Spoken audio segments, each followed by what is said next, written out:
أعوذ بالله من الشيطان الرجيم. بسم الله الرحمن الرحيم.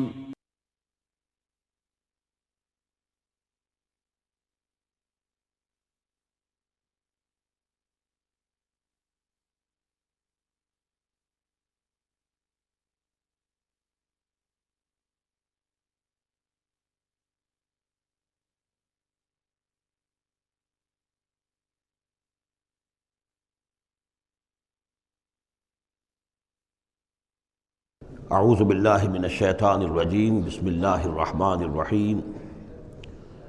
جند ما هنالک مہزوم من الاحزاب کذبت قبلہم قوم نوح وعاد وفرعون ذو الاوتاد وثمود وقوم لوط واصحاب الایکۃ اولئک الاحزاب ان کل الا کذب الرسل فحق عقاب صدق اللہ العظیم۔ یہ بھی ایک لشکر ہے ان میں سے کہ جو اس سے پہلے ہلاک کیے جا چکے ہیں، ان کی قسمت میں بھی اب اسی طرح کی ہلاکت لکھی جا چکی ہے۔ اگلی آیتوں میں ذکر ہو رہا ہے جیسے قوم نوح، قوم ہود، اور اسی طریقے سے ذو الاوتاد، فرعون، ثمود اور قوم لوط، یہ سب ہلاک ہوئی ہیں۔ اسی طرح سے اب یہ قریش بھی جو ہے معلوم ہوتا ہے کہ اسی انجام سے دوچار ہونے کا فیصلہ کر چکے ہیں۔ کذبت قبلہم قوم نوح، جھٹلایا تھا ان سے پہلے قوم نوح نے اور عاد نے، وعاد وفرعون، اور فرعون ذو الاوتاد میخوں والا، کیونکہ ان کا لشکر بہت بڑا تھا، تو جب وہ لاؤ لشکر کے ساتھ چلتے تھے تو بہت سے گھوڑوں پر اور خچروں پر تو صرف وہ جو کھوٹے ہوتے ہیں کہ جن سے کہ خیمے گاڑے جاتے ہیں اس کے لیے، تو وہی لدے ہوئے ہوتے تھے۔ وثمود، اور قوم ثمود، وقوم لوط، لوط کی قوم، واصحاب الایکہ، اور یہ قوم شعیب جو بن والے تھے۔ اولئک الاحزاب، یہ ہیں وہ جماعتیں، یہ ہیں وہ گروہ، یہ ہیں وہ قومیں کہ جو ہلاک ہو چکی ہیں۔ ان کل الا کذب الرسل، ان سب نے رسولوں کی تکذیب کی، فحق عقاب، تو وہ میرے سزا کے اور میری عقوبت کے مستحق ہو گئے۔ وما ينظر هؤلاء الا صيحة واحدة ما لها من فواق، اور یہ لوگ بھی اب منتظر نہیں ہیں مگر صرف ایک چنگھاڑ کے، ایک ہی چنگھاڑ ہوگی ہماری طرف سے، ما لها من فواق، جس میں کوئی وقفہ نہیں ہوگا، یہ ایک مسلسل۔ آپ دیکھیں کہ اگر کوئی زوردار آواز مسلسل چلے تو یہ انسان کی ہلاکت کا ذریعہ بن جائے گی۔ کبھی کبھی لاؤڈ سپیکر میں خرابی ہوتی ہے اور اس کی گونج پیدا ہوتی ہے، بسا اوقات نماز کے دوران اس کا تجربہ ہوتا ہے، تو جو کیفیت پھر ہو جاتی ہے انسان کی، حالانکہ وہ چند سیکنڈز کی بات ہے، 1-2 منٹ کی بات ہے، لیکن اگر زوردار آواز مسلسل چلے، ویسے بھی آج ہمیں معلوم ہے کہ یہ ساؤنڈ ویوز جو ہوتی ہیں یہ بھی ایک قسم کی انرجی ہے، اور ان ساؤنڈ ویوز کے ذریعے سے بھی یہ سارے کا سارا جو نظام ہے درہم برہم ہو سکتا ہے۔ یہ اگر اتنی زوردار ویوز ہوں تو ان سب کو توڑ پھوڑ کر رکھ دیں گے جو کہ مادی یہ اس وقت عالم ہے۔ تو ان وما ينظر هؤلاء، مطلب اللہ تعالیٰ کو کوئی اور بہت بڑا کوئی کام کرنے کی ضرورت نہیں ہوتی قوموں کو ہلاک کرنے کے لیے، ایک چنگھاڑ، وما ينظر هؤلاء الا صيحة واحدة ما لها من فواق، لیکن وہ رکے گی نہیں، بیچ میں دم نہیں لے گی، مسلسل۔ وقالوا ربنا عجل لنا قطنا قبل يوم الحساب، اور وہ کہہ رہے ہیں، اور یہ وہ استہزان کہا کرتے تھے کہ پروردگار یہ جو محمد کہہ رہا ہے صلی اللہ علیہ وسلم کہ ہمارا کوئی حساب کتاب ہونا ہے، تو جو ہماری بیلنس شیٹ ہے وہ ہمیں ابھی دے دے، یوم الحساب سے پہلے ہمیں تو ابھی وہ ہمارا بتا دے کہ کیا ہماری بیلنس شیٹ ہے۔ قطنا، چٹھی ہماری، پچھلے زمانے میں جو چٹھے بنتے تھے، کاروبار کا سالانہ چٹھا بنتا ہے کہ یہ آمد، یہ خرچ اور یہ بچت۔ ربنا عجل لنا، جلدی دے دے ہمیں، لنا قطنا، ہماری چٹھی، ہمارا کریڈٹ اور ڈیبٹ بیلنس جو ہے، بیلنس شیٹ دے دے، قبل یوم الحساب، اس یوم الحساب سے پہلے۔ اصبر علی ما یقولون، اے محمد صلی اللہ علیہ وسلم آپ صبر کیجئے جو کچھ یہ کہہ رہے ہیں۔ واذکر عبدنا داود، اور آپ تو ذرا تذکرہ کیجئے داود کا، ہمارے بندے داود کا، ذل عید، جو بڑی قوت والا تھا، انہ اواب، اور ساتھ ہی وہ بہت ہی رجوع کرنے والا تھا اللہ کی جناب میں۔ انا سخرنا الجبال معہ، ہم نے تو اس کے ساتھ پہاڑوں کو مسخر کر دیا تھا، یسبحن بالعشی والاشراق، جو اس کے ساتھ ہی تسبیح کرتے تھے اس کی آواز میں آواز ملا کر، شام کو بھی اور صبح کے وقت بھی۔ والطیر محشورا، اور پرندے بھی کہ جو جمع کر دیے جاتے تھے، جو ان کے ساتھ مل کر حمد کے ترانے الاپتے تھے۔ کل لہ اواب، یہ سب کے سب اللہ کی طرف رجوع کرتے تھے، یا یہ کہ یہ سب کے سب رجوع کرتے تھے حضرت داؤد کی طرف، اور پھر داؤد جو ہے وہ گویا کہ ان سب کے ساتھ اللہ کی جناب رجوع کرتے تھے۔ وَشَدَدْنَا مُلْكَهُ وَآتَيْنَاهُ الْحِكْمَةَ وَفَصْلَ الْخِطَابِ، اور ہم نے اس کی جو حکومت تھی اسے خوب مضبوط کیا تھا، اور ہم نے اسے حکمت عطا کی تھی اور فصل الخطاب بھی عطا کیا تھا، یعنی فیصلہ کن بات کہنے کی صلاحیت، ایسی بات کہی جائے جس سے کہ لوگ سب مطمئن ہو جائیں کہ ہاں یہ بات ٹھیک ہے، فیصلہ کن بات ہو، دو ٹوک ہو، اور یہ کہ سب کے لیے موجب اطمینان ہو۔ وَهَلْ أَتَاكَ نَبَأُ الْخَصْمِ، اب یہ جو 3-4 واقعات اس صورت میں آ رہے ہیں یہ مشکلات القرآن میں سے ہیں۔ اس کی وجہ یہ ہے کہ یہ ہیں واقعات، لیکن ان کی یہاں پہ صرف اشارے کنائے میں قرآن نے تذکرہ کیا ہے۔ ان کی تفصیل کے لیے اگر ہم رجوع کرتے ہیں تورات کی طرف تو وہاں ہمیں کچھ قصے ایسے ملتے ہیں کہ جو انبیاء کی شان سے پوری طرح مطابقت نہیں رکھتے، لہذا ایک بہت یوں سمجھیے کہ ایک ہمارے لیے شش و پنج کا مسئلہ ہے کہ مفسرین واقعہ تو اس طرح کا ہے، معلوم ہوتا ہے کہ کہیں کوئی خطا ہوئی ہے اور ہو جاتا ہے، آخر نبی اور رسول جو ہے وہ بھی سب اللہ کے بندے تھے، اور اللہ تعالیٰ کی طرف سے خصوصی حفاظت ان کی ہوتی تھی، وہ معصوم ہوتے تھے بئی معنی، یہ نہیں کہ ان کے اندر کوئی غلطی کا رجحان ہی کبھی پیدا نہیں ہو سکتا تھا، وہ تو اگر یہ رجحان ہی پیدا نہ ہوتا تو فرشتے ہوتے، پھر وہ انسان نہ رہتے، جب تک وہ انسان تھے تو اس رجحان کے پیدا ہونے کی نفی ہم نہیں کر سکتے، لیکن یہ کہ اللہ انہیں بچا لیتا تھا، روک لیتا تھا۔ تو وقت کے اوپر بچا لینا، روک لینا، جیسے حضور کے بارے میں آتا ہے کہ آپ اپنی وہ نوجوانی کے دور میں حضور فرماتے کہ 2 مرتبہ میں نے ارادہ کیا کہ وہ جو میلے ہوتے تھے جہاں پر کچھ وہ قصے کہانیاں ہوتی تھیں، وہاں پر فوش گوئی بھی ہوتی تھی، شاعر جو ہیں وہ ایسے ایسے اپنے قصیدے سناتے تھے، اپنے معاشقوں کی تفاصیل بیان کرتے تھے، تو 2 مرتبہ حضور کہتے ہیں میں نے ارادہ کیا کہ میں بھی ان میں جاؤں، دیکھوں کیا ہوتا ہے، وہاں پہ میں بھی شریک ہوں،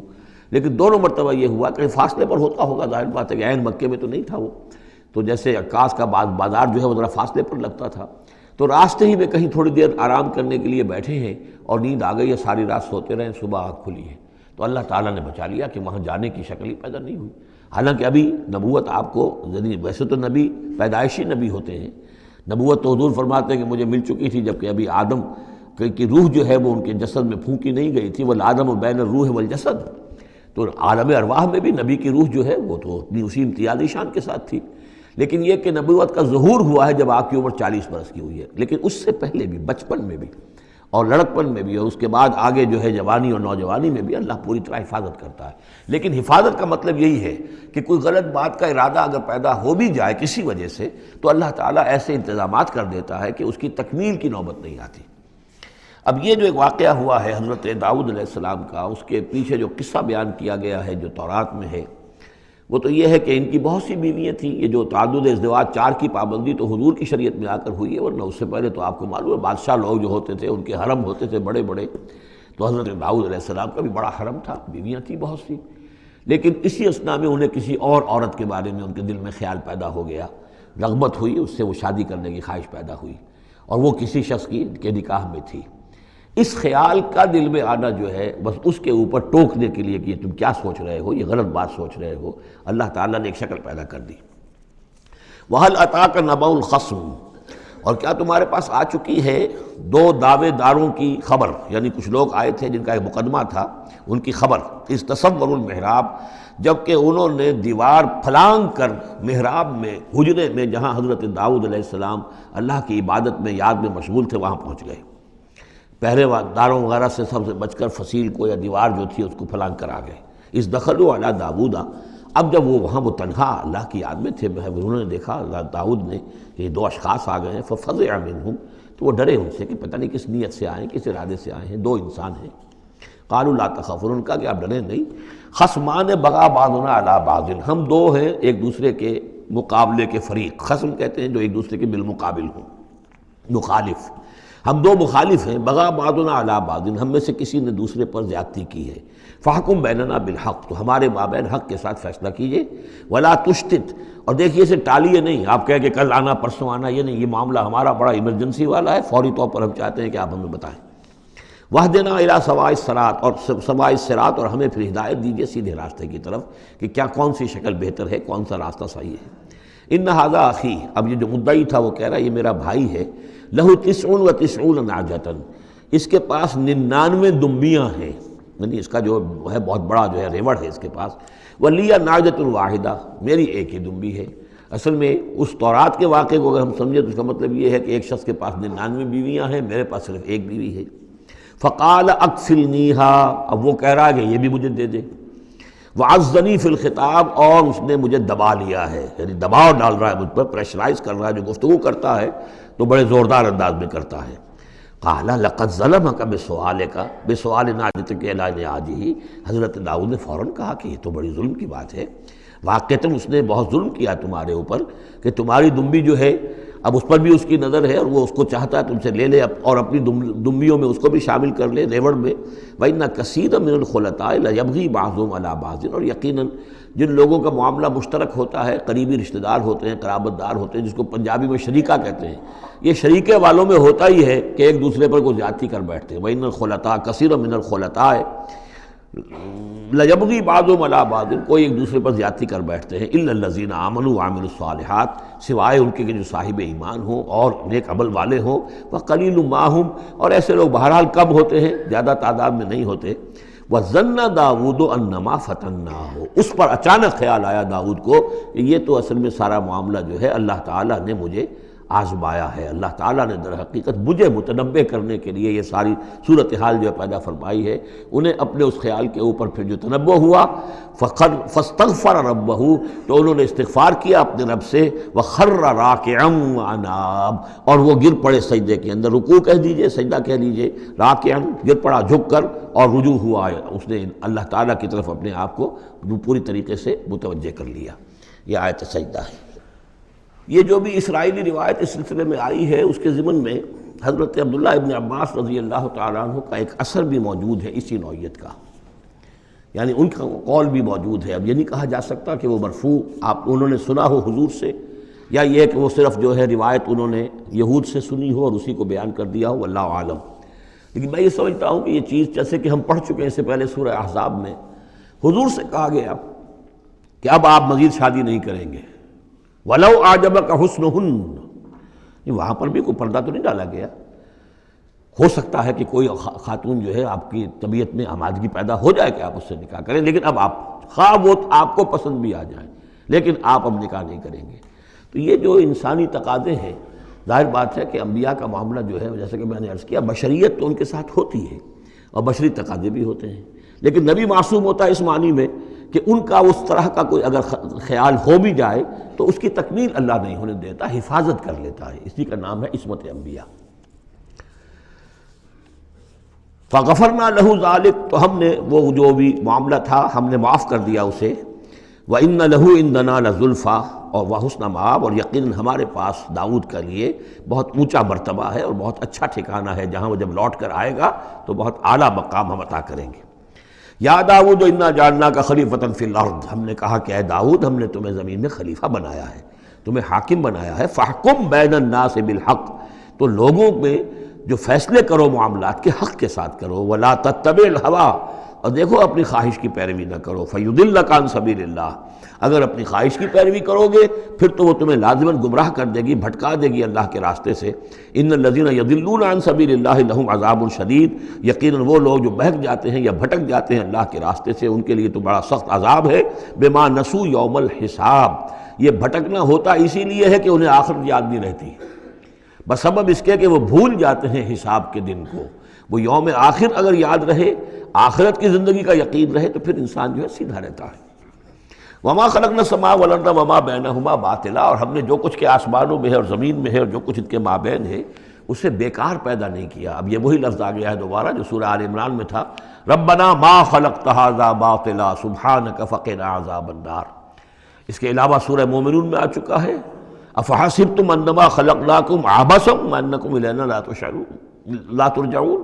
تو یہ عبث اور بیکار کام کرنا اللہ کی شان سے بہت ہی یوں سمجھیے کہ بعید ہے۔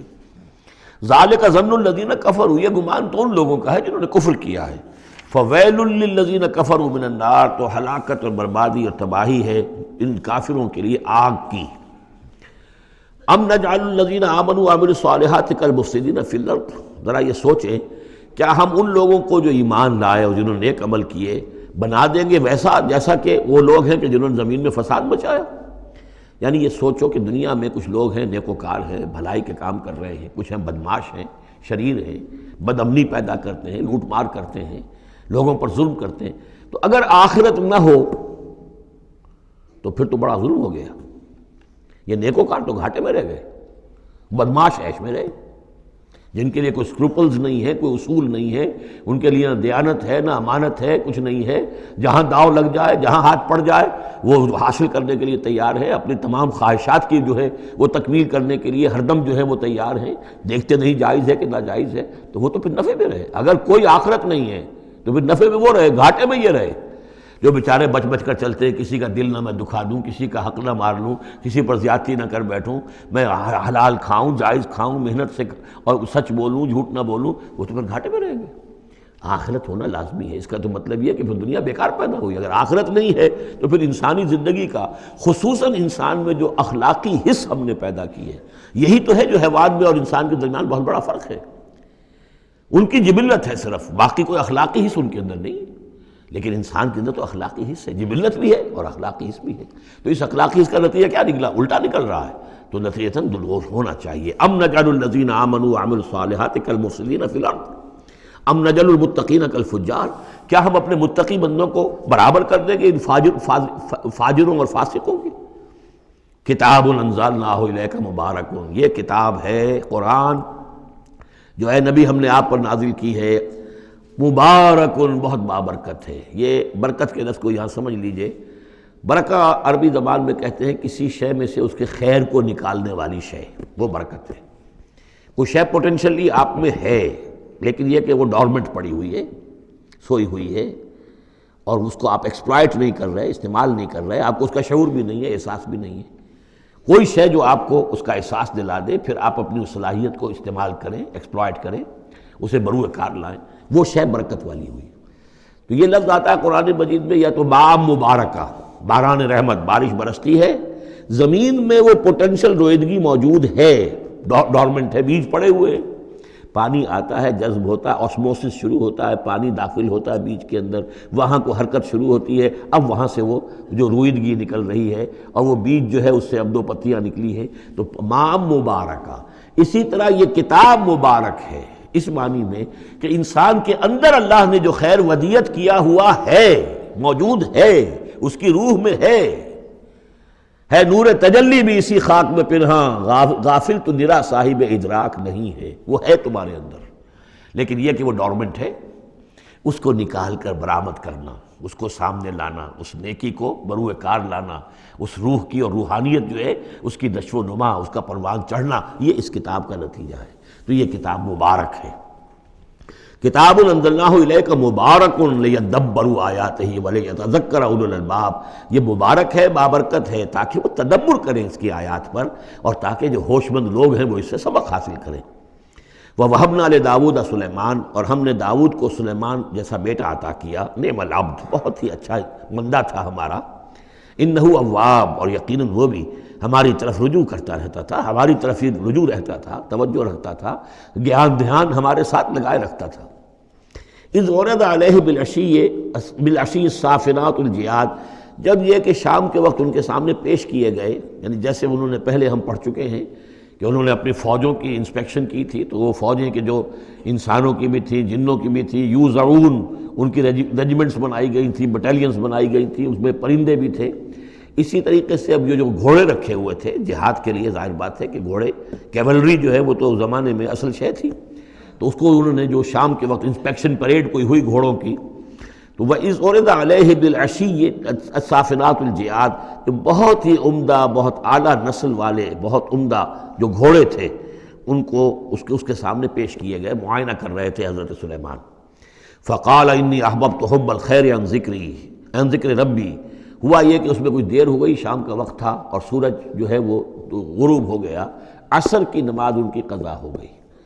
جیسے کہ حضور کی عصر کی ایک نماز قضا ہوئی تھی غزوہ احزاب میں، اور اس پر حضور نے لعنت فرمائی تھی پھر کفار پر کہ ان کی وجہ سے ہماری آج عصر کی نماز، اور خاص طور پر جس کو صلاۃ الوسطیٰ عام طور پر چونکہ گمان ہے، وہ آج ہماری قضا ہو گئی، تو عصر کی نماز ان کی قضا ہو گئی۔ تو انہوں نے کہا کہ مجھے یہ جو حب الخیر، یہ خیر ہے نا، یہ گھوڑے جو ہیں یہ خیر ہے، دولت ہے، ایک آدمی کی بہت اچھی جو ہے پونجی ہے، اس کی محبت نے، انی احببت حب الخیر عن ذکر ربی، میں اس کی محبت میں اتنا مصروف ہو گیا، اتنا مشغول ہو گیا کہ اپنے رب کا ذکر جو ہے وہ بھول گیا، حتیٰ توارت بالحجاب، حتیٰ توارت الشمس بالحجاب، یہاں گویا کہ سورج کا لفظ محذوف ہے، یہاں تک کہ سورج جو ہے وہ تو چھپ گیا، اوٹ میں آ گیا۔ ردوہا علیہ، تو اس میں انہوں نے کہا کہ ذرا واپس لاؤ ان گھوڑوں کو۔ فطفق مسحا بالسوق والاعناق، تو اب وہ لگا تلوار مارنے ان کی گردنوں پر اور ان کے پیروں پر۔ اس کو سمجھنا چاہیے کہ غلبہ حال میں یہ کیفیت ہوئی۔ اس کی بھی تعویل کرنے کی بہت کوشش کی گئی کہ نہیں وہ تو پوچھنے کے لیے ان کی گردن گویا کہ اور ان کو چوم چاٹ رہے ہیں، تو انہوں نے جو ہاتھ چلائے تھے ان کی گردن اور جو ان کے پاؤں، جیسے کہ آدمی جب یعنی بہت ہی گھوڑا بہت اعلیٰ نسل کا ہو تو آپ ہاتھ پھیرتے ہیں اس کے اوپر، تو اس سے ایک اپنائیت کا احساس اس کے اندر بھی پیدا ہوتا ہے۔ تو یہ جو نہیں، یہ بات نہیں ہے، بات سیدھی وہی ہے کہ جو یعنی خام خواہ اس میں ضرورت نہیں ہے، جیسے کہ غلبہ حال کسی وقت ہو جاتا ہے، خام خواہ تعویل کی کیا ضرورت ہے؟ جیسے حضرت عمر کا معاملہ ہو گیا تھا کہ غزوہ احد میں تلوار پھینک کر بیٹھ گئے کہ اب جب محمد ہی قتل ہو گئے صلی اللہ علیہ وسلم تو اب اور کس کے لیے لڑنا ہے؟ حالانکہ لڑنا تو اللہ کے لیے تھا، محمد کے لیے تو نہیں لڑنا تھا، لیکن ایک طرح طبیعت ہوتی ہے ایک وقت میں احساسات اور جذبات کا ایسا غلبہ ہو جاتا ہے۔ وہی غلبہ ان پر ہوا ہے حضور کے انتقال کے وقت، وہ بھی تلوار کھینچ کے بیٹھ گئے تھے کہ جو شخص کہے گا کہ محمد کا انتقال ہو گیا گردن اڑا دوں گا۔ وہ تو پھر حضرت ابو بکر آئے ہیں، انہوں نے پھر آ کے خطبہ دیا ہے، اور خطبے میں وہ آیت بھی پڑھی ہے وَمَا مُحَمَّدٌ إِلَّا رَسُولٌ قَدْ خَلَتْ مِن قَبْلِهِ الرُّسُلُ أَفَإِن مَاتَ أَوْ قُتِلَ انقلبتم عَلَىٰ أَعْقَابِكُمْ، اور ساتھ ہی پھر انہوں نے یہ خطبہ دیا کہ مَن كَانَ يَعْبُدُ مُحَمَّدًا فَإِنَّ مُحَمَّدًا قَدْ مَاتَ وَمَن كَانَ يَعْبُدُ اللَّهَ فَإِنَّ اللَّهَ حَيٌّ لَا يَمُوتُ۔ کوئی شخص اگر محمد کو پوجتا تھا، محمد کی عبادت کرتا تھا تو وہ سن لے محمد کا انتقال ہو گیا، اور جو کوئی اللہ کو پوجتا تھا اور اللہ کی بندگی کرتا تھا اس کو جان لینا چاہیے اللہ پر کبھی موت واقع نہیں ہوگی، وہ زندہ رہنے والا ہے۔ تو یہ غلبہ حال کی ایک کیفیت ہے کہ اسی کیفیت میں کہ میری یہ نماز جو ہے یہ چھوٹ گئی ہے۔ بہرحال یہ دونوں میں نے آپ کے سامنے رکھ دیے ہیں۔ وَلَقَدْ فَتَنَّا سُلَيْمَانَ وَأَلْقَيْنَا عَلَىٰ كُرْسِيِّهِ جَسَدًا ثُمَّ أَنَابَ۔ اس معاملے میں تو ایک جو ہے یعنی مرفوع حدیث موجود ہے جس کا کہ اب ذکر ہو رہا ہے یہاں پر، حضرت سلیمان سے ایک اور بھی ایک موقع پر اسی طریقے کا کہ خطا کہہ دیجئے، جیسے کہ خطا حضور سے ہو گئی تھی۔ سورہ کہف میں ہم پڑھ چکے ہیں کہ جب سوال کیا گیا بتائیے کون ہیں اصحاب کہف، کون تھے، ان کا واقعہ کیا ہے، اور وہ ذوالقرنین کون، آپ کہتے ہیں ٹھیک ہے میں کل بتا دوں گا، اس لیے کہ روزانہ حضرت جبرائیل آتے تھے، میں پوچھ لوں گا اور مجھے جواب مل جائے گا، میں تمہیں دے دوں گا۔ لیکن کئی دن تک حضرت جبرائیل نہیں آئے۔ اب پھر دیکھیے کہ آپ کی جان جو ہے وہ ضیق میں آ گئی کہ نہیں آ گئی، لوگوں نے تالیاں پیٹ دی، بس چھٹی گم ہو گئی، کہاں ہے اب تمہاری وہ وحی، اور کہاں تمہارے پاس وہ ذریعہ علم۔ اس کے بعد پھر وحی نازل ہوئی تو ساتھ ہی وہ آیت بھی سورہ کہف میں نازل ہوئی، وَلَا تَقُولَنَّ لِشَيْءٍ إِنِّي فَاعِلٌ ذَلِكَ غَدًا إِلَّا أَن يَشَاءَ اللَّهُ۔ آئندہ کبھی اے نبی کسی بھی کام کے بارے میں کبھی ہرگز یہ نہ کہیے گا یہ کام میں کل کر دوں گا مگر اس استثناء کے ساتھ اگر اللہ نے چاہا، انشاءاللہ، اگر انشاءاللہ میرا ارادہ ہے انشاءاللہ میں یہ کام کر دوں گا، انشاءاللہ کے بغیر۔ ہم لوگ جو کہتے رہتے ہیں تو ہماری کوئی حیثیت نہیں ہے کہ اس پر پکڑا جائے ہمیں، لیکن جو بڑے لوگ ہوتے ہیں، جو عظیم شخصیات ہوتی ہیں،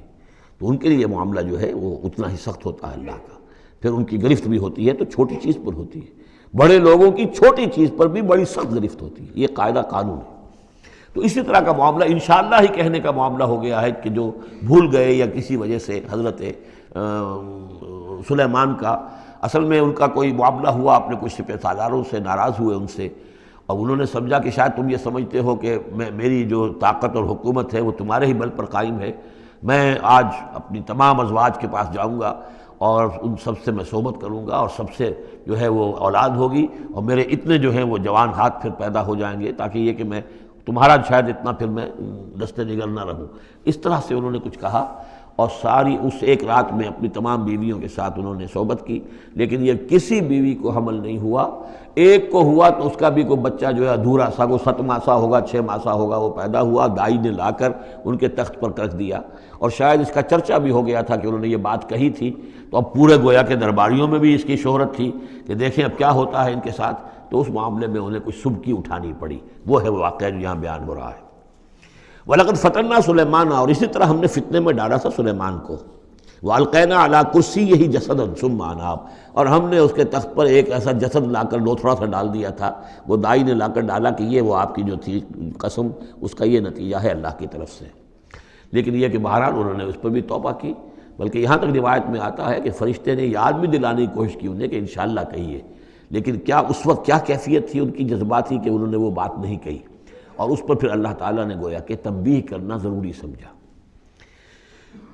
قال رب اغفر لی وہب لی ملکا، اب اس پر انہوں نے اللہ سے اناب رجوع کیا اور دعا کی، پروردگار مجھے معاف فرما دے میری خطا،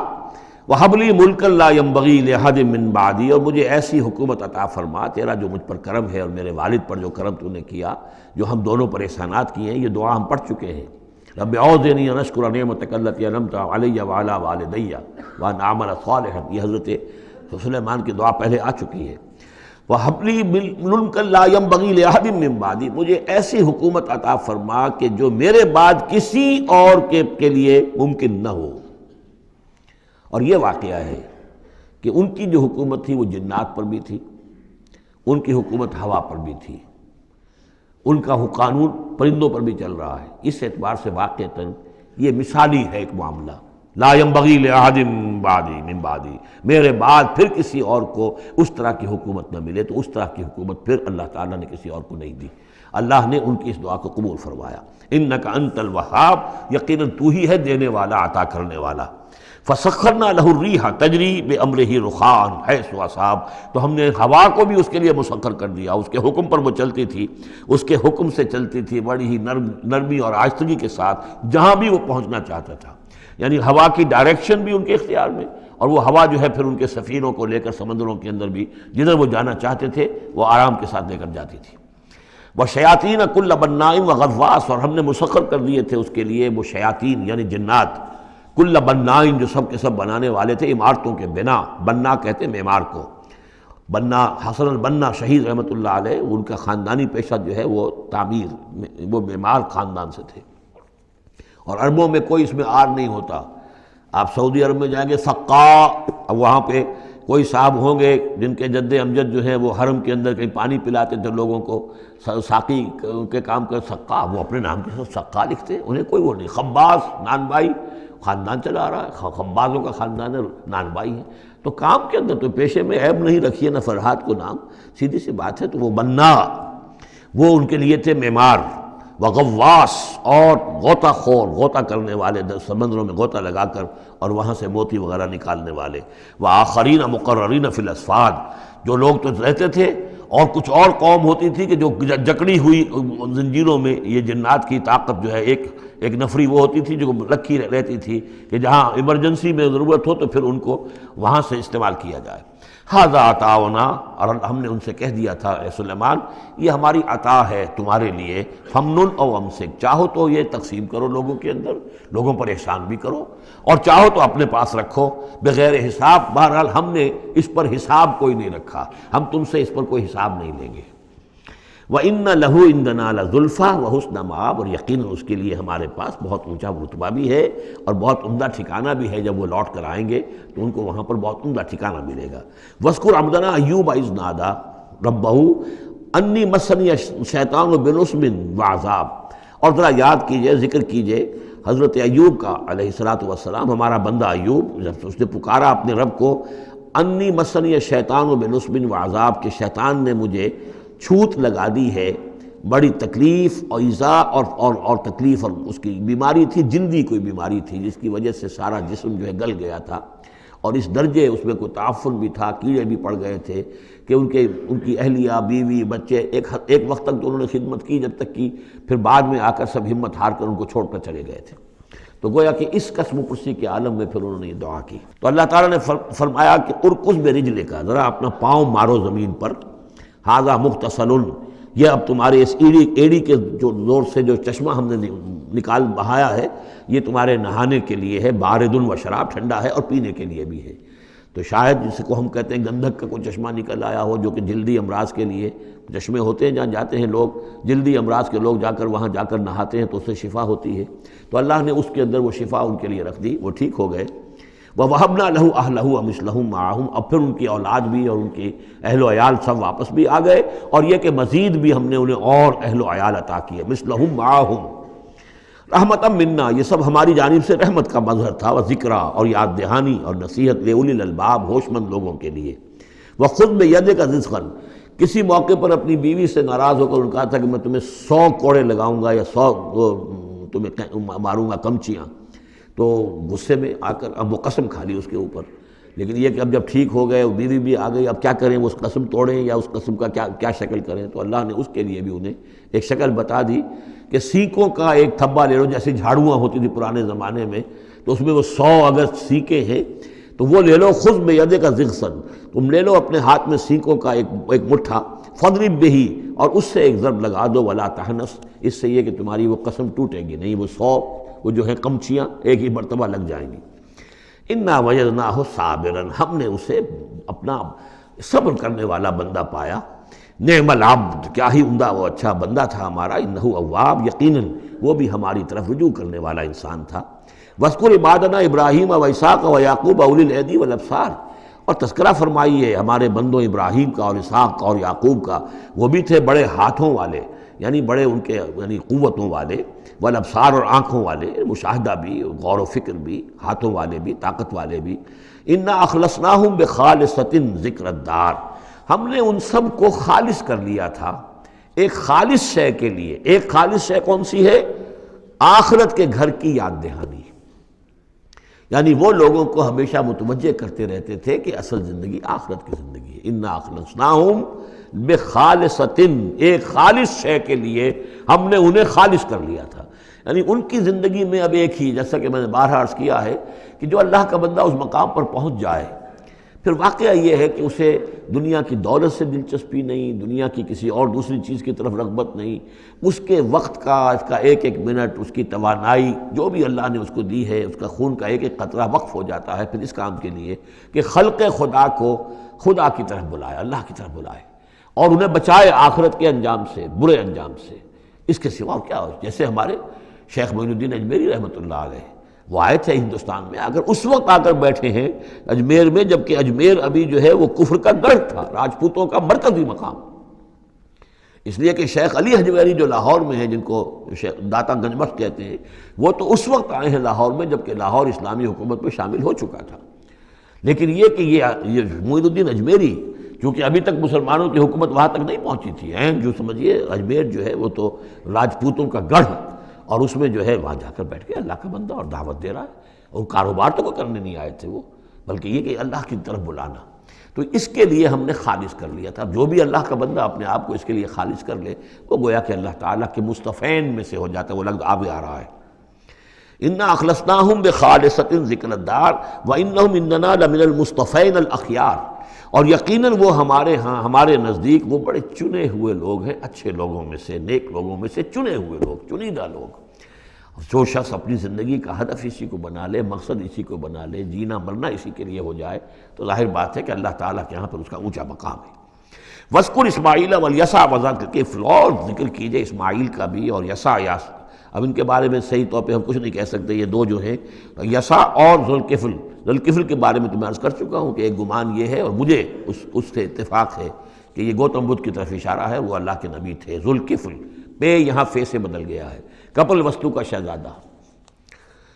سدھارتھا گوتما بدھا. بدھا تو اصل میں اس کا لقب ہے جو بعد میں بن گیا ہے، سدھارتھ اس کا نام تھا، سدھارتھا گوتما بدھا. اور کپل وستو کی ریاست تھی، اس کا یہ شہزادہ تھا. وَكُلُّ مِنَ الْأَخْيَارِ، یہ سب کے سب بھی بڑے ہی عمدہ لوگوں میں سے تھے. هَذَا ذِكْرٌ، یہ ایک ذکر ہے، یہ ایک تذکرہ ہے. وَإِنَّ لِلْمُتَّقِينَ لَحُسْنَ مآب، اور یقیناً ان متقین کے لیے، تمام متقین کے لیے بہت ہی اچھی جگہ ہے لوٹنے کی، آنے کی، اچھا ٹھکانہ ہے. جنات عدن، وہ باغات کے جو رہنے والے ہوں گے، ریزیڈنشل ہوں گے، بسنے والے. مفتحۃ لہم الابواب، جن کے دروازے ان کے لیے کھلے رکھے گئے ہوں گے. یہ اس سے بھی آگے بھی آئے گا سورہ زمر میں بھی کہ جنتوں کا معاملہ یہ ہے کہ اس کے دروازے کھلے ہوں گے جنتیوں کے استقبال کے لیے. جیسے کہ مہمان کے لیے جب آپ کو اس کا استقبال کرنا ہو تو یہ تو نہیں کرتے دروازے بند کر کے بیٹھ جائیں کہ وہ آ کے دستک ہی دے گا تبھی کھولیں گے، اس کا تو انتظار ہو رہا ہوتا ہے، تو دروازے کھلے ہوتے ہیں. لیکن جہنم کے بارے میں یہ آتا ہے کہ جب مجرم پہنچ جائے گا، جیسے جیل کا دروازہ ہوتا ہے، جب وہاں پہنچ جائے گا پھر وہ دروازے کھولے جائیں گے. یہ مضمون جو ہے سائملٹینیس کنٹراسٹ کی شکل میں جو ہے وہ آئے گا سورہ زمر میں. ان کے لیے دروازے کھلے رکھے جائیں گے جنات عدن کے. متکئین فیہا یدعون فیہا بفاکہۃ، اور اس میں وہ ٹیک لگا کر بیٹھے ہوں گے اور وہ آرڈر دیں گے، یدعونا آرڈر دیں گے، مانگیں گے، طلب کریں گے اس میں بفاکہۃ میوے بھی، کثیرۃ کثرت سے، و شراب اور مشروبات بھی، عمدہ سے عمدہ مشروبات، وعندہم قاصرات الطرف اتراب، اور ان کے پاس ہوں گی ایسی ان کی بیویاں کہ جو نیچی نگاہ والی ہوں گی اور ہم عمر ہوں گی۔ ھذا ما توعدون لیوم الحساب، یہ ہے جس کا تم سے وعدہ کیا جا رہا ہے حساب کے دن۔ ان ھذا لرزقنا ما لہ من نفاد، اور یہ ہوگا ہمارا رزق، ہمارا عطا کردہ دی ہوئی چیزیں، اب یہ کبھی ختم نہیں ہوں گی۔ یہ نہ سمجھنا کہ یہ نعمتیں ختم ہو جائیں گی، یہ باقی رہیں گی ہمیشہ ہمیشہ۔ ھذا وان للطاغین لشر مآب، یہ تو ہے اہل جنت کا معاملہ، لیکن جو سرکش تھے، جو باغی تھے ہمارے، ان کے لیے ہے برا لوٹنے کا مقام، بری جگہ، جہنم یصلونھا، جس میں وہ داخل ہوں گے، فبئس المہاد، اور وہ بہت ہی برا بچھونا ہوگا۔ ھذا فلیذوقوہ حمیم وغساق، اور کہہ دیا جائے گا یہ ہے اب وہ جس کا وعدہ تم سے کیا گیا تھا، فلیذوقوہ، اب وہ اس کو چکھیں۔ حمیم، جو کیا ہوگا وہاں، گرم پانی ہوگا، غساق، زخموں کا دھون، جو زخموں کو صاف کرتے ہیں جس پانی سے، پھر اس میں پیپ ہے یا کچھ اور چیزیں ہیں کہ جس سے انسان کی طبیعت ہبا کرتی ہے۔ وآخر من شکلہ ازواج، اور اسی طرح کی اور چیزیں بھی جو ان کو دی جائیں گی کھانے اور پینے کے لیے، وہ اسی طرح کی چیزیں ہوں گی، گھناؤنی اور بد ذائقہ۔ ھذا فوج مقتحم معکم، اب وہ جو جہنم میں جو لوگ پڑے ہوئے پہلے سے، جب ایک قوم آئی پھر دوسری آئی، جو نئی قوم آئے گی تو پہلے والے جو ہے وہ کہیں گے اب تو پہلے یہاں مصیبت میں ہے، جگہ بھی یہاں نہیں ہے، تنگی ہے، حبس بھی ہے، یہ بھی ہے، اب یہ ایک اور چلی آ رہی ہے فوج۔ ھذا فوج مقتحم معکم، ایک اور فوج آ رہی ہے کہ جو تمہارے اوپر دھسی چلی آ رہی ہے۔ لا مرحبا بہم، ان کے لیے کوئی کشادگی نہ ہو، کوئی مرحبا نہیں ان کے لیے۔ مرحبا یہ ان کے کہنے کا ایک وہ تھا، گریٹنگ کا، مرحبا مرحبا، یعنی آئیے آئیے، آپ کے لیے کشادگی ہے، ہر جگہ آپ کے لیے یہاں سہولت ہے۔ وہ کہیں گے لا مرحبا بہم، اب یہ نئے آنے والوں کے لیے یہ جو نئی انسٹالمنٹ آ رہی ہے جہنمیوں کی، یہاں کوئی ان کے لیے جگہ نہیں۔ انہم صالوا النار، یہ ہے گھسے آنے والے آگ میں۔ قالوا بل انتم، وہ آنے والے کہیں گے نہیں تم، لا مرحبا بکم، تمہارے لیے نہ ہو کوئی کشادگی، تمہارے لیے کوئی مرحبا نہ ہو۔ انتم قدمتموہ لنا فبئس القرار، یہ تو تم لوگ ہو جنہوں نے یہ سارا سامان ہمارے لیے فراہم کیا ہے، تم ہم سے پہلی نسل ہو، تم نے وہ سارے جو ہے غلط طور طریقے ایجاد کیے تھے، تم نے وہ عقائد جو ہے وہ ہمیں سکھائے تھے، ہم تو تمہارے کرتوتوں کی وجہ سے، تمہاری پیروی کرنے کی وجہ سے یہاں تمہارے اس جہنم میں آئے ہیں۔ بل انتم قدمتموہ لنا فبئس القرار، تو یہ بہت ہی بری جگہ ہے رہنے کی، ٹھہرنے کی۔ قالوا ربنا من قدم لنا هذا فزده عذابا ضعفا في النار، اور وہ کہیں گے پروردگار جن لوگوں نے ہمارے لیے یہ چیزیں کی اور ہمیں ان راستوں پر ڈالا، اور ان کو تو اور عذاب دے، اضافہ کر ان کے عذاب میں، ضعفا، دگنا عذاب آگ کا۔ وقالوا ما لنا لا نرى رجالا كنا نعدهم من الاشرار، وہ کہیں گے یہ کیا بات ہے، ہم یہاں آپ لوگوں کے ساتھ کچھ لوگ تھے جنہیں ہم سمجھتے تھے بڑے گھٹیا لوگ، ان کی کوئی حیثیت نہیں تھی، کمی کاری لوگ تھے، وہ محمد پر ایمان لے آئے تھے صلی اللہ علیہ وسلم، وہ ہم تو ان کو استہزائی کرتے رہے، وہ یہاں نظر نہیں آ رہے آپ کے پاس، ظاہر بات ہے وہ تو جنت میں گئے، وہ یہاں تھوڑا ہی ہوں گے۔ تو وما لنا لا نرى رجالا، اور کیا ہوا ہے کہ ہم نہیں دیکھ رہے ان لوگوں کو، وہ یہاں نظر نہیں آ رہے کہ جن کو ہم کنا نعدهم من الاشرار، جنہیں ہم برے لوگ سمجھتے تھے۔ اتخذناہم سخریا، کیا ہم نے ان کو صرف ایسے ہی جو ہے ایک یعنی ہنسی ٹھٹا بنا لیا تھا، ام زاغت عنہم الابصار، یا ہماری نگاہیں جو ہیں ان سے کج ہو گئی ہیں، دیکھ نہیں پا رہی ہیں، ہم انہیں دیکھ نہیں پا رہے، ہماری نگاہیں جو ہیں ان سے چوک رہی ہیں۔ ان ذالک لحق تخاصم اہل النار، تمہیں یقین رکھنا چاہیے کہ یہ سب کچھ جو ہم بیان کر رہے ہیں حق ہے، یہی جھگڑا اور یہی جو ہے ان جہنمیوں کے مابین یہی تکرار ہوگی۔ قل انما انا منذر، کہہ دیجئے نبی کہ میں تو بس ایک منذر ہوں، خبردار کرنے والا۔ وما من الہ الا اللہ الواحد القہار، نہیں ہے کوئی الہ معبود سوائے ایک اللہ کے جو الواحد ہے، اکیلا ہے اور قہار ہے، پوری طرح چھایا ہوا ہے۔ رب السماوات والارض وما بینہما العزیز الغفار، وہ آسمانوں اور زمین کا رب ہے، مالک ہے، اور جو کچھ ان کے مابین ہے اس کا بھی العزیز ہے، زبردست، اور الغفار ہے، بخشنے والا۔ قل هو نبأ عظیم، اے نبی کہہ دیجئے یہ ایک بہت بڑی خبر ہے جو محمد لے کر آئے ہیں صلی اللہ علیہ وسلم۔ یہ وہی لفظ ہے کہ اس سے آخری پارہ شروع ہوتا ہے، اما یتساءلون عن النبأ العظیم الذی هم فیہ مختلفون کلا سیعلمون ثم کلا سیعلمون۔ ھذا نبأ قل ھو نبأ عظیم انتم عنہ معرضون، اور تم اس سے اعراض کر رہے ہو، بہت بڑی خبر ہے تمہارے لیے یہ بہت ہی فیصلہ کن بات ہے، لیکن یہ کہ تم اعراض کر رہے ہو۔ ما کان لی من علم بالملأ الاعلی اذ یختصمون، اور مجھے کچھ معلوم نہیں ہے کہ ملأ اعلیٰ میں کیا اختلافات ہو رہے ہیں۔ یہ لفظ نوٹ کر لیجئے، اس کا ذکر سورہ زمر میں بھی آئے گا کہ فرشتوں کی آراء بھی مختلف ہوتی ہیں،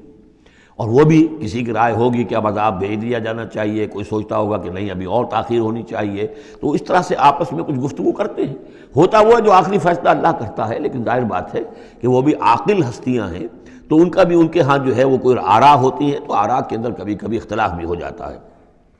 ما کان لی من علم بالملأ الاعلی، میرے پاس کوئی علم نہیں ہے ملأ اعلیٰ میں فرشتے جو ہیں وہ کس کس چیز میں اختلاف کر رہے ہیں۔ اذ یوحیٰ الی ان یوحیٰ الی الا انما انا نذیر مبین، مجھے تو بس یہ میری طرف وحی کیا گیا ہے کہ میں ہوں صرف واضح طور پر خبردار کر دینے والا۔ اذ قال ربک للملائکۃ انی خالق بشرا من طین، اب مصحف میں یہ آخری اور 7ویں مرتبہ یہ قصہ ابلیس و آدم آ رہا ہے، 7th time and the last time۔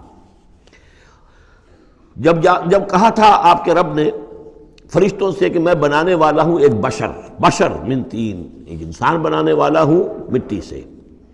فَإِذَا سَوَّيْتُهُ، جب میں اس کی تخلیق مکمل کر لوں، درست کر دوں، ٹھیک بنا چکوں، نک سک سے درست کر دوں، اس کو فنیشنگ ٹچز دے دوں۔ تسویہ اس معنی میں آتا، تخلیق تسویہ۔ سبح اسم ربک الاعلی الذی خلق فسوی والذی قدر فہدی، تو تخلیق کے بعد تسویہ ہے، یہ وہاں انشاءاللہ اس پر تفصیل سے بات ہوگی۔ فَإِذَا سَوَّيْتُهُ، جب میں اسے پورا بنا لوں، وَنَفَخْتُ فِيهِ مِن رُوحِی، اور اس میں میں اپنی روح میں سے پھونک دوں، فَقَعُوا لَهُ سَاجِدِینَ، تو گر پڑنا اس کے سامنے سجدے میں۔ اب یہ روح ہی کو ضرور نوٹ کیجئے، اور فَإِذَا سَوَّيْتُهُ وَنَفَخْتُ فِيهِ مِن رُوحِی فَقَعُوا لَهُ سَاجِدِینَ، تو گویا کہ مسجود ملائک ہونا آدم کا اس روح ربانی کی بنیاد پر ہے۔ اس سے پہلے وہ آدم جو بھی کچھ ہے، جب تک یہ روح نہیں پھونکی گئی ہے اس وقت تک وہ مسجود نہیں ہے۔ اس کا رتبہ مقام جو بھی ہے وہ اس روح ربانی کی وجہ سے ہے جو اس میں پھونکی گئی ہے۔ فسجد الملائکۃ کلھم اجمعون، یہ آیت جو کہ تو پہلے بھی آ چکی ہے، کس قدر زور ہے، سجدہ کیا تمام فرشتوں نے، سب کے سب نے جمع ہو کر، اکٹھے ہو کر، الا ابلیس، نہیں کیا ابلیس نے۔ استکبر وکان من الکافرین، اس نے استکبار کیا، گھمنڈ کیا، اور وہ کافروں میں سے ہو گیا یا کافروں میں سے تھا، پہلے ہی سے اس میں کفر تھا، چھپا ہوا تھا، تکبر تھا، چھپا ہوا تھا، اب وہ کفر اور تکبر جو ہے وہ سامنے آ گیا، جیسے منافقین کا نفاق غزوہ احزاب کے موقع پر ان کی زبانوں پر آ گیا۔ قال یا ابلیس ما منعک ان تسجد لما خلقت بیدی، اور کہا اللہ نے، اے ابلیس کیا ہوا تجھے، کس چیز نے منع کیا، کس چیز نے روکا کہ تو سجدہ نہ کرے اس کو جسے میں نے اپنے دونوں ہاتھوں سے بنایا ہے۔ اب یہ یدیہ جو ہے یہ خاص طور پر قابل غور ہے، دونوں ہاتھوں سے بنانے سے کیا مراد ہے؟ یا تو قرآن میں ایدی بھی آتا ہے، اپنے ہاتھوں سے، ایدینا، تو وہ تخلیق جو ہم نے ان کے لیے جو بنائے ہیں، چوپائے بنائے، اپنے ہاتھوں سے بنائے ہیں، ہم لہا مالکون، یہ سورہ یاسین میں آ چکی، لیکن دونوں ہاتھوں سے بنانا میرے نزدیک اس کا مطلب یہ ہے کہ دو عالم جو ہیں، عالم خلق اور عالم امر، ان دونوں کو اللہ نے جمع کیا ہے آدم میں اور انسان میں۔ ایک ہی ہستی ہے اللہ، الا لہ الخلق والامر، خلق اور امر دونوں اسی کے ہیں، یہ دونوں عالم اسی کے تسلط میں ہے، اسی کی حکومت قائم ہے، امر پر بھی، عالم امر اور عالم خلق پر بھی۔ اب فرشتہ صرف عالم خلق سے متعلق ہے، اس کا اس عالم امر سے متعلق ہے، اس کا کوئی وہ حیوانی جسد نہیں ہے، اس کی کوئی بھوک نہیں ہے، اس کو کوئی پیاس نہیں ہے، اس میں کوئی نر اور مادہ نہیں ہے، ان کے کوئی جنسی جذبہ کچھ نہیں، عالم امر کی شے۔ باقی یہ جنات ہیں، ان کے اندر یہ سارا عالم خلق کی شے، ان میں روح کا سوال ہی نہیں۔ باقی جتنے بھی حیوانات ہیں ارضی، یہ عالم خلق کی شے ہے۔ انسان واحد مخلوق ہے اللہ کی، جس میں پھر دونوں چیزیں آ کر جمع ہوئی ہیں کہ عالم خلق سے ہے اس کا حیوانی وجود، یہ جسم جو بنا ہے، یہ مٹی سے بنا ہے، اور لیکن اس کے اندر اللہ نے لا کر وہ امانت جو ہے عالم امر کی روح، وہ جو ہے اس کے اندر پھونکی ہے۔ انا عرضنا الامانۃ علی السماوات والارض والجبال فابین ان یحملنها واشفقن منها وحملها الانسان، اس میں بھی میں یہ بات عرض کر چکا ہوں۔ تو خلقتہ بیدی، میں نے اپنے دونوں ہاتھوں سے بنایا اسے۔ اب اس کو استعارے میں بھی لیا گیا ہے اس معنی میں کہ بڑے اہتمام سے بنایا، میں نے دونوں ہاتھوں سے بنایا ہے، تو اشرف المخلوقات ہے، وہ بات بھی صحیح ہے کہ اللہ تعالیٰ کی کریشن کا کلائمیکس اللہ تعالیٰ کی یوں سمجھیے کہ اس کی کلائمیکس جو ہے، نقطہ عروج جو ہے اس کی تخلیق کا، وہ انسان ہے۔ قال یا ابلیس ما منعک ان تسجد لما خلقت بیدی استکبرت ام کنت من العالین، کیا تم نے غرور کیا، استکبار کیا، یا تو ہے ہی بہت بڑے درجے میں تھا، کوئی تیرا درجہ بہت بلند تھا؟ قال انا خیر من، اس نے کہا صحیح ہے بات، اے اللہ میں اس سے بہتر ہوں۔ اس کے سامنے روح ہے ہی نہیں، اس کے سامنے صرف آدم کا جسد خاکی ہے، حیوانی ہے، تو جھوٹ نہیں کہہ رہا اس کے اعتبار سے، اس کے مشاہدے کے اعتبار سے بات صحیح ہے کہ یہ تو مجھ سے کم تر ہے۔ خلقتنی من نار وخلقتہ من طین، مجھے تو نے بنایا آگ سے، اس کو بنایا مٹی سے۔ قال فاخرج منہا فانک رجیم، سوال یہ ہے کہ اللہ حکم دے رہا ہے تم سجدہ کرو، تو تم نے اللہ کے حکم کی سے نافرمانی کی ہے نا۔ فاخرج منہا، نکل جاؤ اب یہاں سے، فانک رجیم، تم مردود ہو گئے ہو، وان علیک لعنتی الی یوم الدین، اور اب تم پر آخرت کے دن تک، اگلے وہ جزا و سزا والے دن تک تم پر لعنت رہے گی، میری لعنت۔ قال رب فانظرنی الی یوم یبعثون، اس نے کہا کہ پروردگار پھر مجھے ذرا مہلت دے اس دن تک جب کہ یہ دوبارہ اٹھائے جائیں گے، آدم اور اس کی نسل پوری کی پوری۔ قال فانک من المنظرین، اللہ تعالیٰ نے اسی یعنی استحقار کے انداز میں، ٹھیک ہے جاؤ تمہیں یہ دی گئی مہلت جو تم نے مانگا ہے، گرانٹڈ۔ الی یوم الوقت المعلوم، اس وقت کے دن تک جو معلوم ہے، طے شدہ ہے، یوم یبعثون جب آنا ہے اس وقت تک کے لیے تمہیں مہلت دے دی گئی۔ قال فبعزتک لأغوینہم اجمعین، اب اس نے کہا جب تو نے مجھے مہلت دے دی ہے تو اے اللہ تیری عزت کی قسم، تیرے اقتدار اور اختیار کی قسم، میں ان سب کو گمراہ کر کے رہوں گا، الا عبادک منہم المخلصین، سوائے اس میں سے تیرے وہ بندے جنہیں تو خود اپنا بنا لے۔ مخلص، مخلص نہیں، مخلص۔ قال فالحق والحق اقول، اب حق ہے اور میں تو کہتا ہی حق ہوں، میری ہر بات حق ہوتی ہے۔ لَأَمْلَأَنَّ جَهَنَّمَ مِنْكَ وَمِمَّنْ تَبِعَكَ مِنْهُمْ أَجْمَعِينَ، تو میں بھی بھر دوں گا پھر جہنم کو تجھ سے، اور جو بھی ان میں سے تیری پیروی کریں گے ان سب سے جہنم کو بھر کر رہوں گا۔ قُلْ مَا أَسْأَلُكُمْ عَلَيْهِ مِنْ أَجْرٍ، اب یہ بات بتا کے اب حضور سے کہا جا رہا ہے نبی کہیے میں نے تم سے اس پر کوئی اجرت تو نہیں مانگی، میں تمہیں یہ خبریں سنا رہا ہوں، غیب کی وحی جو مجھے آ رہی ہے وہ سنا رہا ہوں، ازل کے جو واقعات ہیں جو اس وقت ہوئے تھے وہ باتیں بتا رہا ہوں، تو میں نے تو اس پر کوئی تم سے اجرت نہیں مانگی، تم سے کوئی انعام طلب نہیں کیا۔ قُلْ مَا أَسْأَلُكُمْ عَلَيْهِ مِنْ أَجْرٍ وَمَا أَنَا مِنَ الْمُتَكَلِّفِينَ، اور یہ بھی تم جانتے ہو، اچھی طرح جانتے ہو، قَدْ لَبِثْتُ فِيكُمْ عُمُرًا، میں تمہارے مابین ایک عمر گزار چکا، میں متکلف نہیں ہوں۔ متکلف کون ہے؟ تکلف کرنے والا۔ اب تکلف ہر اعتبار سے ہوتا ہے، ایک جیسے ہم جسے کہتے ہیں ایک شاعر ہوتا ہے فطری شاعر، اور ایک متشاعر ہوتا ہے۔ وہ شاعر اس فطری نہیں ہوتا، وہ بڑی محنت کرتا ہے، جوڑ توڑ کے کوئی سیکھتا ہے، عروض سیکھتا ہے، یہ سیکھتا ہے، کوئی الفاظ کا ذخیرہ جو ہے جوڑتا ہے، پھر وہ کچھ شعر کہتا ہے، وہ تکلف کے ساتھ شعر کہنا۔ ایک ہے جسے آپ کہتے ہیں آمد، اور ایک وہ ہے کہ آورد، بڑی محنت سے مشقت سے کوئی آپ نے کمپوز کیا ہے۔ تو میری زندگی میں تم نے تکلف کا کوئی شائبہ دیکھا ہی نہیں آج تک، سادہ زندگی۔ خاص طور پر یہ کہ کبھی میں نے شعر کہنے کی کوشش کی ہو، کبھی میں نے کوئی خود خطیب بننے کی کوشش کی ہو، اس کی کوئی مشق کی ہو۔ ما انا من المتکلفین، میں کوئی بنانے والا اور تکلف کرنے والا اور تصنع کرنے والا نہیں ہوں۔ ان ہوا الا ذکر للعالمین، نہیں ہے یہ مگر یاد دہانی اور نصیحت تمام جہان والوں کے لیے۔ وَلَا تَعْلَمُنَّ نَبَأَهُ بَعْدَ حِینٍ، اور اس کی جو خبر ہے، جو اس کا نتیجہ نکلنے والا ہے، جیسے سورۃ الطارق میں فرمایا انہ لقول فصل وما هو بالهزل، یہ فیصلہ کل بات بن کر آیا ہے قرآن۔ اب جو فیصلہ، جیسے کہ ہم سورہ بنی اسرائیل میں پڑھ چکے ہیں،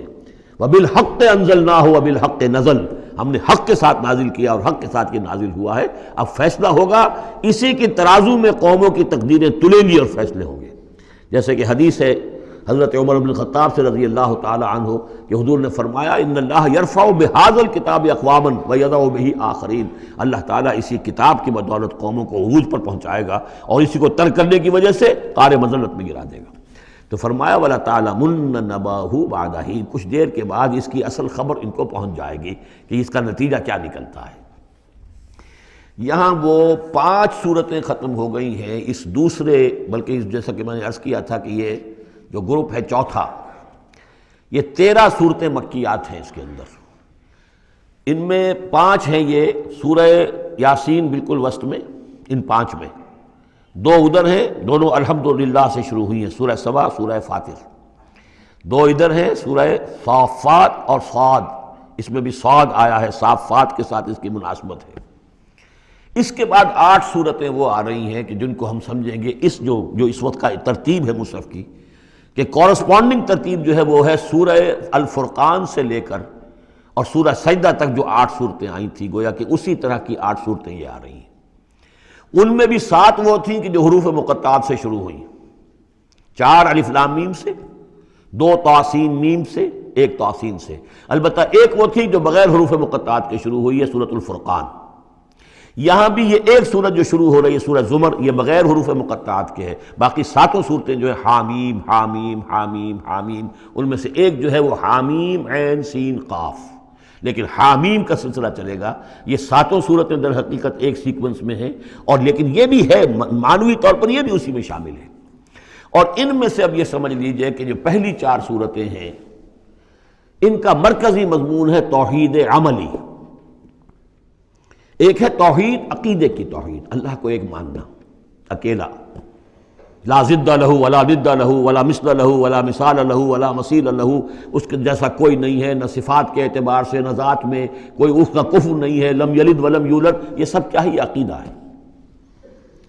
ایک ہے عمل کی توحید، توحید عملی، وہ کیا ہے؟ عمل کی توحید کیا ہے؟ توحید فی العالم عمل، اور جس کو کہ امام ابن تیمیہ رحمۃ اللہ علیہ نے ایک اور بڑی خوبصورت اصطلاح استعمال کی ہے، توحید فی الطلب، توحید فی العقیدہ اور توحید فی الطلب۔ وہ طلب جو ہم پڑھ چکے ہیں سورہ حج میں، ضعف الطالب والمطلوب، یہ طالب و مطلوب کا جو ریلیشن شپ ہے، ہر انسان کا کوئی نہ کوئی مطلوب ہے، کوئی آئیڈیل ہے، کوئی آدرش ہے، کسی کے لیے وہ جی رہا ہے، کسی مقصد کے لیے۔ ایک انسانوں کی عظیم اکثریت ہے جو حیوانی سطح پر زندگی گزار رہے ہیں، جن کا کوئی مقصد زندگی ہے ہی نہیں۔ انسٹنکٹس جیسے کہ حیوانات ہیں، پیٹ میں بھوک لگی ہے وہ کھائے گا، ادھر ادھر منہ مارے گا۔ اسی طریقے سے اس کا جنسی جذبہ، اس کا ایک نظام ہے، اس کے تحت ہی ہوتا ہے۔ اس میں جنسی جذبہ اس طرح کا بھی نہیں ہے کہ بعض انسان جو ہے وہ سور بن جاتے ہیں جنسی اعتبار سے، وہ نہیں ہے، ان کے ان کا ایک نظام ہے، بس انسٹنکٹ کے تحت ہے چل رہا۔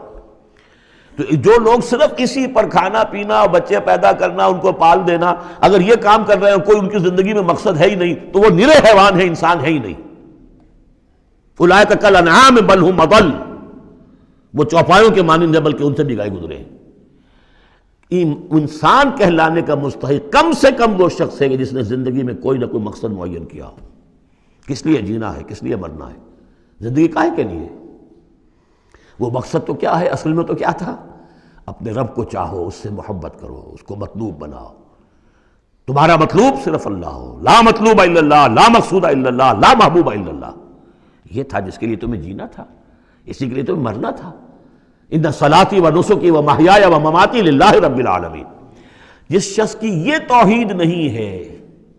وہ عقیدے کی توحید لیے پھرے، عمل میں مشرک ہے، شرک فی العمل، جس کا تذکرہ پہلے بھی ہو چکا ہے، لیکن ان صورتوں میں اب ایک بڑے سیکونس کے ساتھ آئے گی بات۔ ویسے وہ آیت ہم پڑھ چکے ہیں، ارأیت من اتخذ الہہ ہواہ افانت تکون علیہ وکیلا، اے نبی آپ نے اس شخص کو دیکھا جس نے اپنی خواہش نفس کو اپنا معبود بنا لیا، تو کیا آپ ایسے شخص کی ذمہ داری لیں گے؟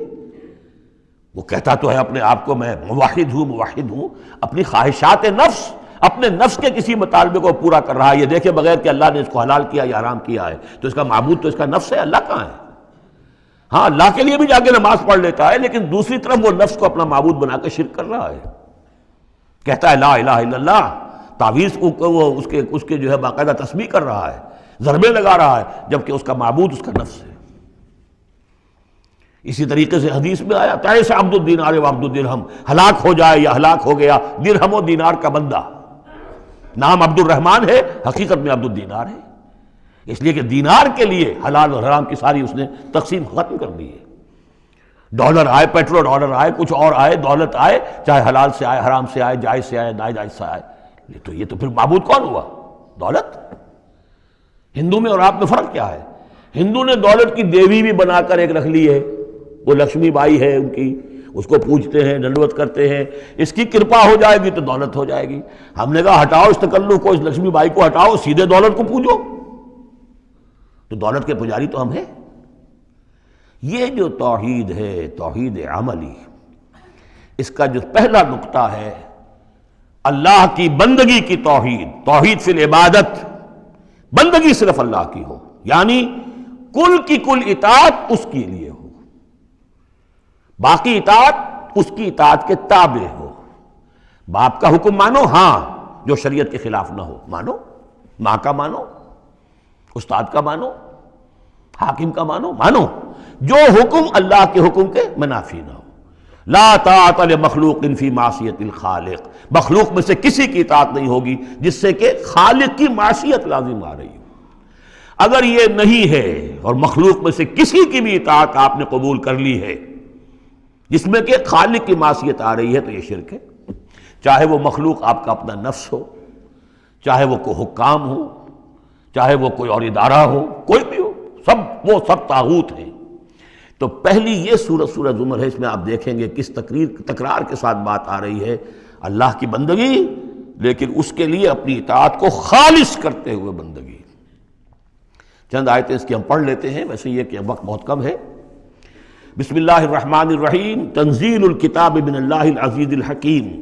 اگلی صورت شروع ہوگی تنزیل الکتاب من اللہ العزیز العلیم، صرف اتنا فرق ہوگا، یہ دونوں صورتیں جوڑے کی ہیں، آپس میں جوڑا ہے، حکیم اور علیم کا فرق ہے صرف۔ تنزیل الکتاب من اللہ العزیز الحکیم، تنزیل الکتاب من اللہ العزیز العلیم۔ اور یہاں حامیم نہیں ہے، وہاں سے حامیم شروع ہو جائے گا، جیسے سورۃ الفرقان بغیر حروف مقطعات کے ہے، باقی ساتوں صورتیں جو تھیں وہ ہم گن چکے ہیں وہ حروف مقطعات سے۔ اس کتاب کا اتارا جانا ہے اس اللہ کی طرف سے جو العزیز ہے، زبردست ہے، اور الحکیم ہے، کمال حکمت والا۔ انا انزلنا الیک الکتاب بالحق،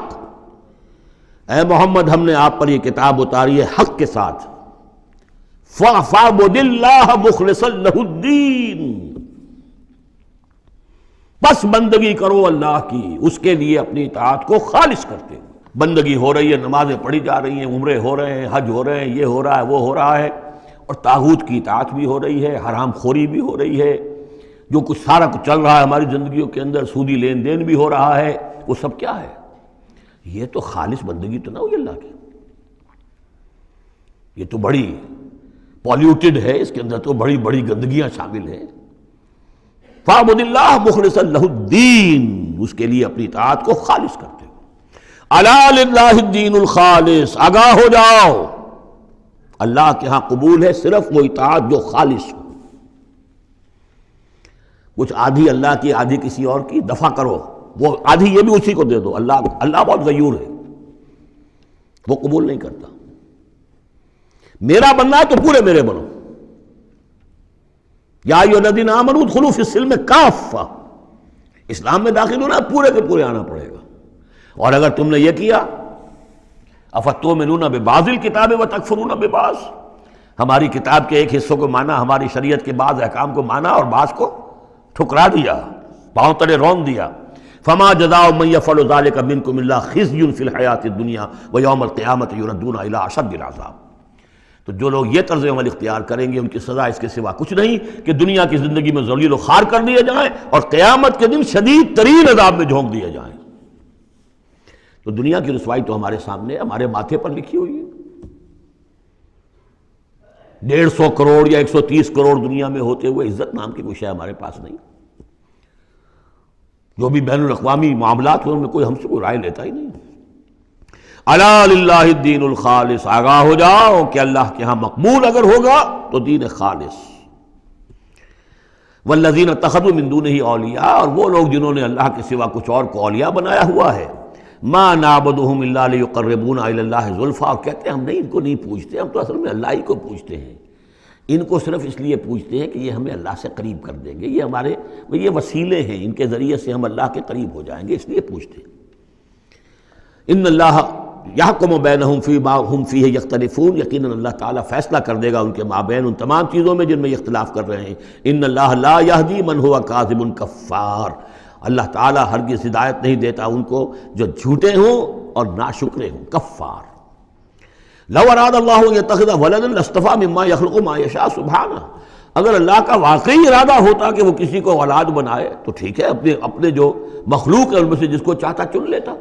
اس لیے کہ اس کے ہاں اولاد کا تو تصور نہیں ہے، اس کی اولاد کوئی ہے ہی نہیں، ایک خالق ہے، باقی سب مخلوق ہیں۔ تو فرشتے بھی مخلوق ہیں، تو اللہ کو ضرورت کیا پڑی ہے کسی کو اپنا بیٹا بنانے کی یا بیٹی بنانے کی؟ سبحانہ، وہ پاک ہے، هو اللہ الواحد القہار، وہ تو اللہ ہے، اکیلا ہے، قہار ہے، اور خود چھایا ہوا ہے کل کائنات کے اوپر، کل تخلیق، کل مخلوقات کے اوپر اس کی حکومت قائم ہے۔ بارک اللہ لی ولکم فی القرآن العظیم ونفعنی وإیاکم بالآیات والذکر الحکیم۔